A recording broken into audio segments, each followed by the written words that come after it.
The Blackmagic Video App, when it was announced on the iPhone, took over the filmmaking world in a storm. And to be honest, I do understand that because it pretty much offers all the flexibility, all the functions, all the features of Filmic Pro. And by the way, it already does support shooting in log. It did not have that initially. But there were a big portion of people that were a bit disappointed because there was no alternative or no option to use that on an Android phone. And unfortunately, as of recording of this video, there is still no option. But in this video, I'll show you a free alternative that you can use on your Android phone to still get sort of the same features. Hey, what is up everybody? In case you're new here, welcome. I'm super excited to have you. My name is Julian and I'm the creator of Smartphone Filmmaking Pro. Before I will show you the alternative that I found on Android phones to the Blackmagic Video App, I just have a very quick announcement. We're just about to launch a completely new program called Smartphone Agency. In the Smartphone Agency, we will show you step by step how you can take the smartphone that you have in your pockets, doesn't matter if it's an iPhone or an Android phone, and we will show you step by step how you can take that smartphone and make some money doing that. This will be a step-by-step guide, and in case that's interesting for you, make sure you check out the first link below that like button. This will bring you to our completely free quiz where you can check out how good are your content creation skills, are you good at landing clients, and so on. So just check that out down below and you will get a personalized report to see for yourself like how good are you in the different skills that are required to make some money with your smartphone. But now let's get started with the video. So the cool thing with Android phones is that by default, in most cases, you're getting more features compared to the iPhone. iPhones most of the time just take a couple of years until they have the same features as the Android phones. And that is also the same thing when it comes to the native camera app. The phone that I'm using right here is the Samsung Galaxy S23 Ultra. And this smartphone and pretty much all other Android smartphones as well have a pro video mode built in directly into the native camera app. And when using that correct and when using that to its fullest potential, you pretty much get the same features that you also get inside of the Blackmagic Video App. But I'll show you how you can access it and also how you can change the different settings and what they're doing to your image. So we'll just open up the camera app, and as you can see, I'm here in the photo mode and video mode, and then you also can tap on more, and then you have plenty of different options. And what I would recommend, or what you have to do, is basically this button right here, and this is the Pro Video mode. And when you open that up here at the bottom, you can see you have plenty of different options. You have ISO, speed, EV, focus, white balance, mic, and so many more things.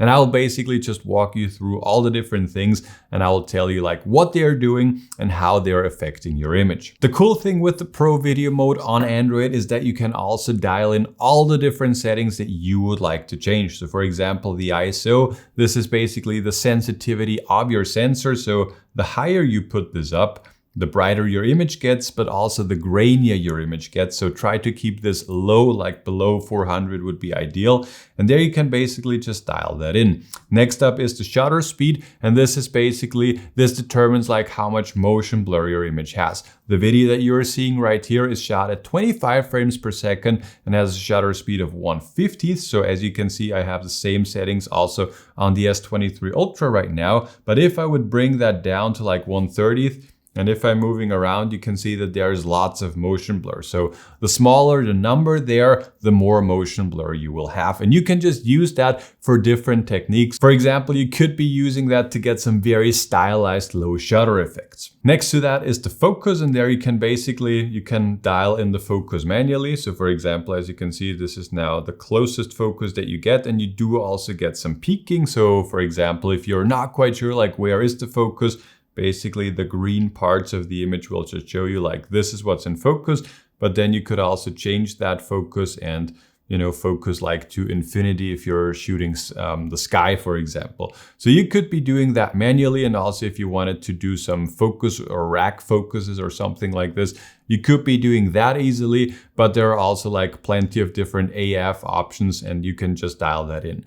Next to that, you have the white balance, and this basically determines like is your video looking correct or not? And what do I mean by that is like right now I'm using a studio light, which is at 5600 Kelvin. And if I bring my white balance down to 2300, as you can see, my image is now completely blue and it looks very wrong.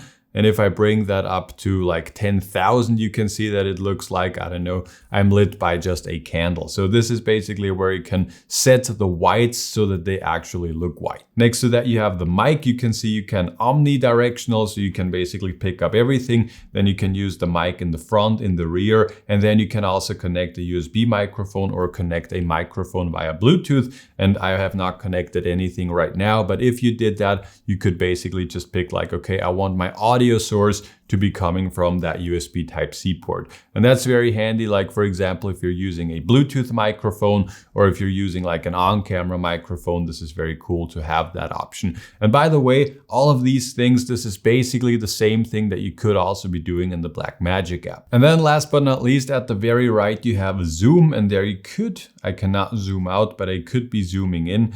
And to be honest, I would not recommend to be zooming on a smartphone, because if you're zooming on a smartphone, you're always zooming in digitally, which means you're losing quality. So I would not recommend that you use that. And to be honest, I'm not quite sure like why Samsung in this case is providing that option, because in my opinion, this is not a pro feature. So these are basically all of the settings that you have down here. And you can see at the top left, we also have a settings icon, and let's check that out and let's see like what other options we have. The things at the top here, they are not like super interesting. We have a swipe shutter button to take burst or create a GIF. You could be using that, but that's not like a pro feature, to be honest. You could add a watermark. You have some advanced picture options, and these are basically also just things for pictures. So this is not specifically to the video mode, basically.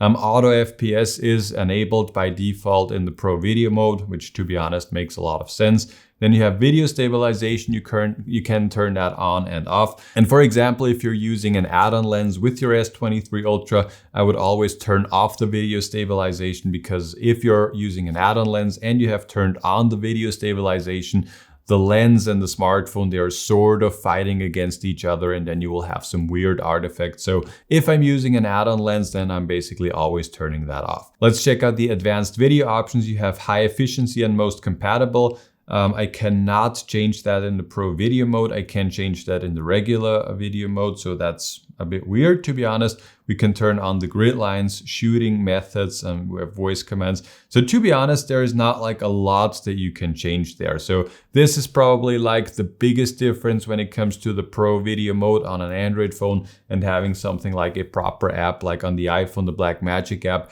So when it comes to the basic settings, there's not like a big difference. But when it comes to like adding a couple of different things and de-squeezing the image when it comes to using an add-on lens, like you cannot do this on the Samsung phone right here, but you can do this in the Blackmagic Video app. A couple more things that you could be changing on the S23 Ultra is the aspect ratio. You could be shooting in 9:16, 9:21, 1:1, or full sensor readout. So you could change that depending on where you're planning on publishing your video. And you can of course also change the size and the frame rate, so resolution and frame rate. I'm currently in 8K, so I can shoot in 24 or 30 frames.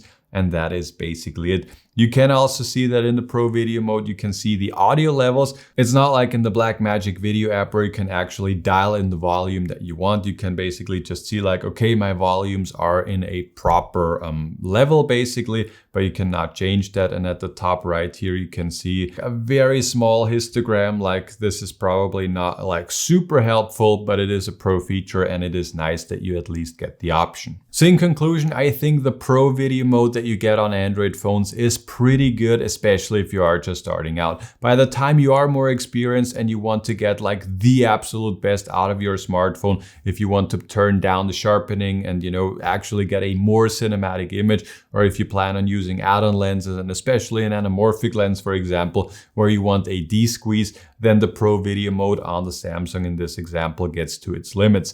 But you know, for just basic uses and for just using the smartphone like this without any accessories, I think that the Pro Video mode and also the regular video mode is plenty enough. And actually, one of the most important things is that you lock the focus and the exposure when you're filming. And if you're doing that, you will pretty sure get some great results. But there you have it, guys, just a very quick overview over the Pro Video mode on Android phones. In case you have not seen the full video where I'm breaking down or walking through the entire Blackmagic Video app, then check out this video over there.